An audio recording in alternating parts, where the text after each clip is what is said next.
You feel more comfortable sitting with a dog in silence than making small talk with a coworker. You'd rather spend your evening with a cat on your lap than at a social gathering where everyone's performing enthusiasm about things that don't matter. And somewhere along the way you stopped feeling guilty about this preference because you realized that animals offer something humans consistently fail to provide, which is presence without judgment, connection without performance, acceptance without conditions. And when people notice this about you, when they comment on how much you love animals or joke about you being antisocial, you laugh it off, but inside you know the truth, which is that you don't actually prefer animals to people. You prefer the version of yourself you get to be around animals, the version that doesn't have to mask or perform or pretend to care about conversations that feel hollow, the version that can just exist without constantly calculating whether you're being too much or not enough, too quiet or not engaging enough. And animals never make you do that math.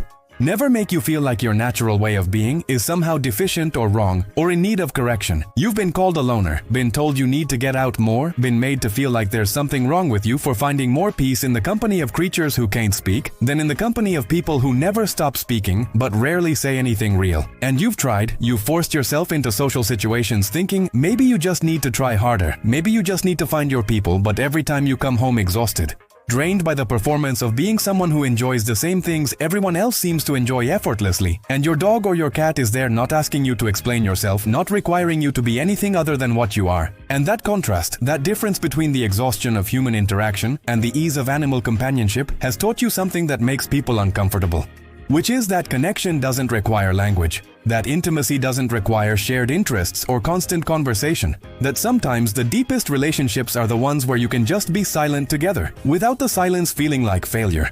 You feel more seen by a dog who watches you cry than by most humans you've tried to talk to about your pain, because the dog doesn't offer advice or try to fix you or minimize what you're feeling. It just sits with you, just stays, just offers its presence without expectation. And that's something most humans can't or won't do. They get uncomfortable with raw emotion. They need to turn your pain into a problem they can solve so they can feel useful. And when they can't solve it, they get frustrated, or they disappear, or they tell you to be positive. And suddenly your moment of vulnerability becomes about managing their discomfort with your humanity. You've stopped sharing yourself with people because sharing yourself requires you to translate your internal experience into words that make sense to them, requires you to package your complexity into digestible explanations, requires you to perform vulnerability in a way that makes them feel helpful rather than helpless. And that's exhausting, that constant translation, that perpetual performance. But with animals, there's no translation required. They read your energy, your body language, your presence, and they respond to what you actually are rather than to what you can articulate. And there's something profoundly relieving about being understood at a level that bypasses language entirely. You find people exhausting because they lie constantly, not necessarily with malicious intent, but because social interaction requires a certain amount of performance of saying things you don't mean to be polite, of pretending to care about things you don't care about, to maintain relationships, of smiling when you're tired and engaging when you want silence, and acting interested in conversations that bore you.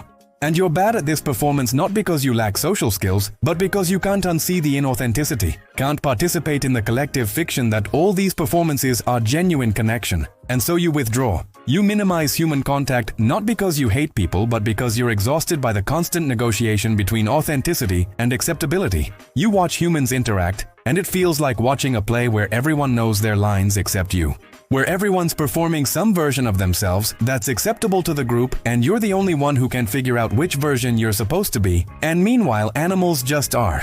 They don't perform. They don't pretend. They don't have a public self and a private self. And that consistency, that wholeness, is something you crave in your own life and almost never find in human relationships.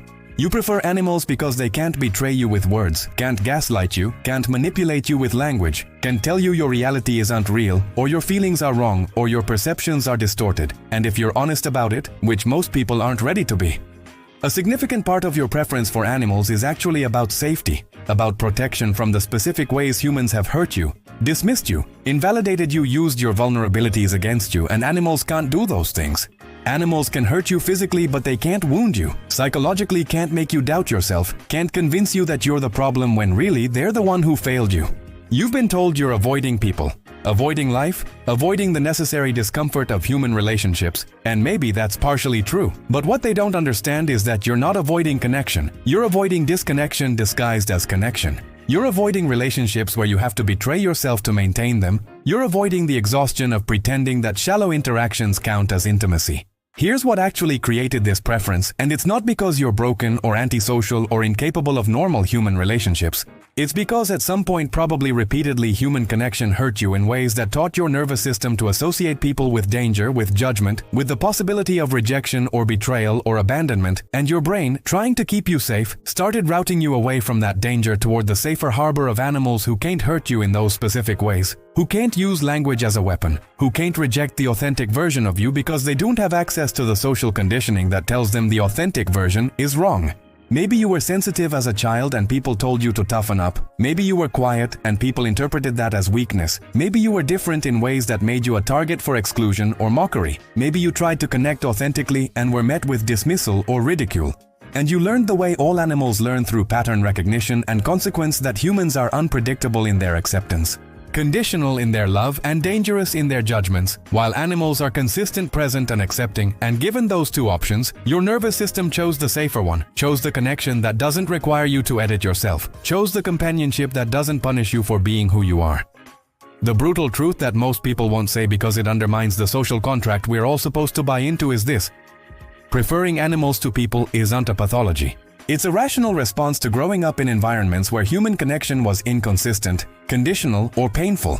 And the people who judge you for it are usually the ones who haven't experienced the specific ways that humans can fail each other, who haven't been hurt deeply enough to understand why safety might matter more than social acceptability, who still believe in the fairy tale that human connection is always good and isolation is always bad, when really the quality of connection matters more than the species it comes from.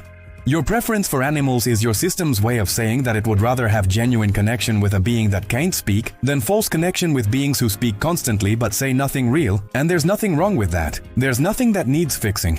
There's just a nervous system that learned to protect itself and found a way to get its needs for companionship met without repeatedly exposing itself to the specific dangers that come with human unpredictability. So what do you do when you've realized that your preference for animals is not about hating people but about protecting yourself? When you understand that you're not defective for finding more peace with a dog than in a crowded room? When you're ready to stop apologizing for the way your nervous system learned to keep you safe? You stop pathologizing your preference and you start honoring it. You accept that maybe you're not meant to have a huge social circle. Maybe you're not meant to thrive in constant human interaction. Maybe your path includes more solitude, more animal companionship, more selective human connection.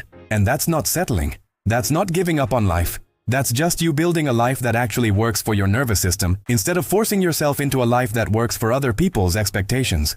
You give yourself permission to choose quality over quantity in relationships, to have 3 deep connections instead of 30 shallow ones, to spend Friday night with your dog instead of at a bar, to derive meaning and joy from sources that don't require you to perform social acceptability. And you stop explaining this to people who won't understand. Stop justifying why you are the way you are to people who've decided your way is wrong.